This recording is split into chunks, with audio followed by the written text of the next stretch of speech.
Welcome back to another episode of Tobacco Road Hooper. The calendar has flipped in August, and now we've come into the new season for NCAA sports. Football kicked off, and while we're heading into week 3 already, kind of week 4 if you count 0 week, I'm not sure how we do the math these times, it means a lot of dreams of a perfect season have already died, and some wild scenarios are still alive. And there's one I want to look at.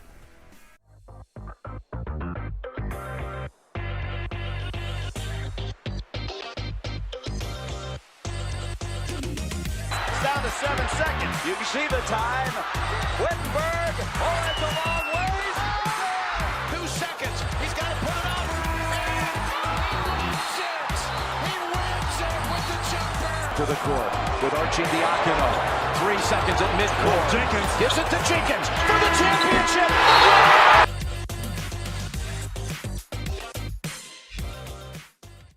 Throughout the history of modern sports, it's been very hard for a school to be wildly successful at both basketball and football.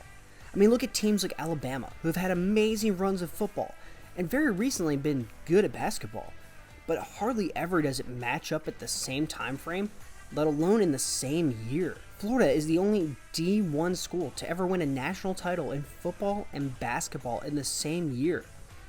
And they did that well before the college football playoff, NIL, transfer portal really heating up.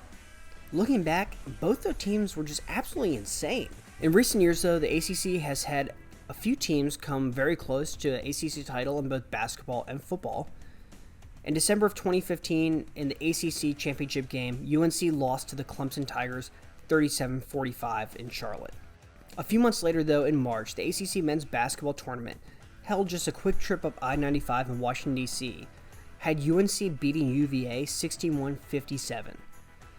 UNC would go on to make the national championship that year and lose in a heartbreaker.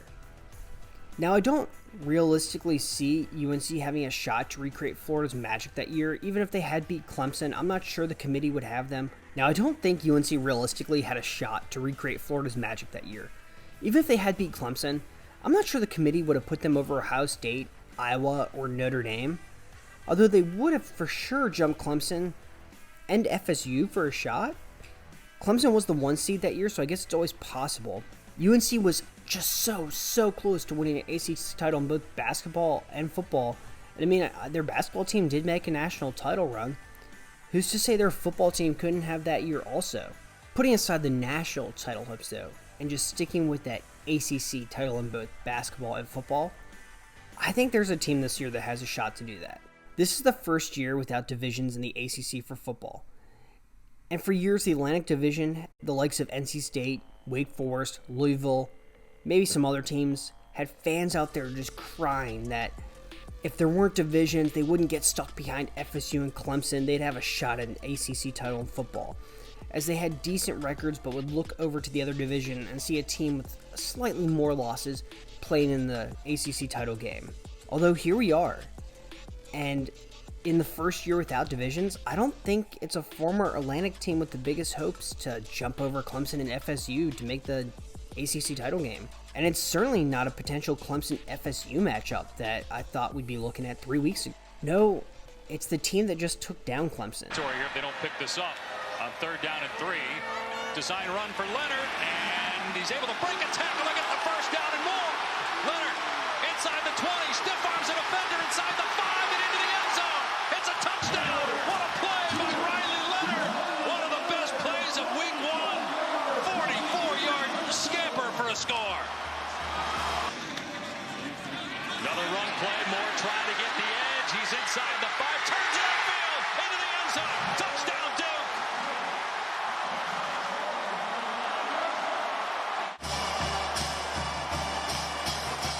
Outside run. Keep an eye at the bottom of your screen. Jordan Moore does a very good job getting just enough. You're going to be hearing it a lot for the rest of the season. Waters inside the 10. Waters making a house call with the exclamation point on this one. 36-yard touchdown. A 2-score underdog who was outgained in most major stats.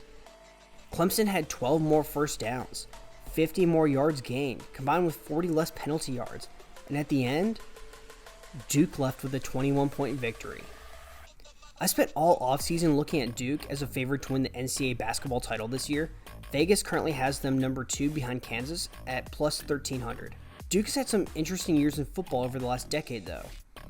They last made the ACC title game in 2013, where they lost to FSU, and as recently as 2021, Duke was 0-8 in their ACC schedule. Then last year they had a 5-3 finish in the ACC, going 9-4 overall.